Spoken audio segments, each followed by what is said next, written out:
Olá, povo do Senhor, que Deus te abençoe muito em nome de Jesus. Tá tudo bem contigo? Espero que sim. Vamos nos alimentar mais uma vez da palavra de Deus e que nós possamos guardar ela em nosso coração, amém? Meus queridos, hoje nossa meditação se encontra aqui em Daniel capítulo 1, verso 4, que diz o seguinte: jovens sem nenhum defeito, de boa aparência, instruídos em toda sabedoria, doutos em ciências, versados no conhecimento e que fossem competentes para assistir no palácio do rei. Até aqui. Aqui nós estamos falando de um momento histórico, ali onde o rei Nabucodonosor, no ano 506, invade Jerusalém pela primeira vez.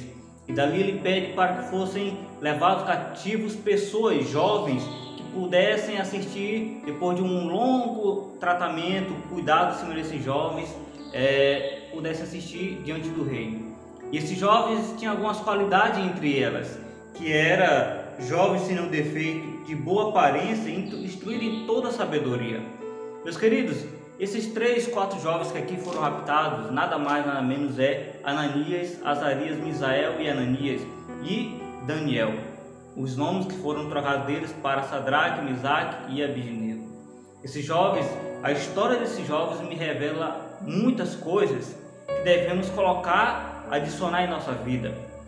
E uma delas é a fidelidade a um só Deus, é a fidelidade ao temor de Deus. E esses jovens nos ensinam muito isso, porque se você parar para estudar Daniel, o capítulo livro de Daniel, principalmente do 1 ao 3, você vai ver o poder que esses jovens tinham em Cristo Jesus. Esses jovens, eles foram colocados, preferiram morrer do que se alimentar da comida do rei. Eles preferiram morrer do que adorar outros deuses. Então, esses jovens me ensinam muitas coisas, e a grande pergunta que fica é: como está você diante de Deus, jovens? Como estamos nós hoje diante de Deus? Porque esses jovens, eles não são diferentes nem de mim e nem de você. Esses jovens têm muito a nos ensinar. Esses jovens nos ensinam muita coisa. E hoje, a juventude que temos hoje, em dia no século 21, é uma geração fraca. É uma juventude fraca, uma juventude que não suporta uma pregação que faz ele pensar, que faz ele meditar. Não, ele não suporta uma pregação dessa. Ele não suporta estudar a Bíblia. Ele não suporta orar a Deus. E como é que está ficando a nossa geração? Uma geração de jovens que apenas coloca a Bíblia debaixo do braço, vão para a igreja e voltam vazio assim como entraram. E Deus está chamando você, jovem, para ser um Sadraque, um Misaque e Abednego, jovens tementes, jovens dedicados a Ele. Deus está chamando você. Deus está esperando você para ser um exemplo, para ser uma pessoa que estuda de verdade a palavra de Deus. Não só estuda, mas coloca em prática na sua vida.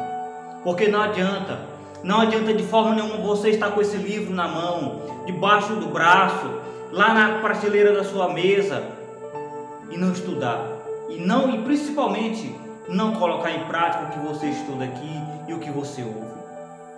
Ei, Deus quer usar uma geração forte, mas se todos nós continuarmos dessa forma, essa juventude fraca, Deus não vai nos usar. Deus quer te usar. Deus quer usar a tua família, os teus amigos, ou Ele quer te usar para salvar os teus amigos. Mas o que você está fazendo para isso? Qual esforço você está fazendo para isso? Meu querido e minha querida, volte para o Evangelho. Volte para o cristianismo verdadeiro. Jesus quer te usar. Ele não quer usar outra pessoa, Ele quer usar você. Então volte para a palavra de Deus. Comece a se aprofundar na palavra de Deus. Esses jovens, eles não tinham defeitos de caráter. Esses jovens, eles eram tementes a Deus. Esses jovens, eles tinham postura. E você? Você tem defeitos? Deus pode consertá-los. Você está sem caráter? Deus pode te dar um caráter novo. Você não é a pessoa que tem postura? Deus pode te dar essa postura. mas entrega teu caminho ao Senhor, confia nele e o mais ele fará. Lembro de um verso muito interessante de um jovem também, que um dia foi chamado por Deus e ele aceitou esse chamado, Davi. O texto diz mais ou menos assim: depois disso ouvi uma voz do Senhor que dizia: a quem enviarei? A quem há de ir por nós? Disse eu: eis-me aqui, envia-me a mim. Deus quer enviar você, jovem, para ser um novo pregador, para essa nova geração. O que você está fazendo? Deus te dá todo o suporte. Pegue esse suporte e use-o com toda a sua força, com todo o seu poder que Deus vai te dar em nome de Jesus. Meu querido jovem, minha querida, que Deus te abençoe e te dê forças e que você possa aprender a amar e a respeitar a Deus e a usufruir desse grande poder e misericórdia que ainda resta hoje em nossas vidas. Meus queridos, faça da palavra de Deus seu uso diário, as suas armaduras para esses grandes dias e finais que estão chegando. Que Deus te abençoe, que o mesmo te proteja e que nunca você se desvie do caminho do Senhor. A fraqueza, o desânimo, isso faz parte do processo, mas desistir jamais. Que Deus te abençoe muito, em nome de Jesus. Que você possa ser um jovem valoroso nas mãos de Deus e que o mesmo te abençoe daqui para frente. Entregue teu caminho ao Senhor, confia nele e o mais ele vai fazer por tua vida em nome de Jesus. Que Deus te abençoe.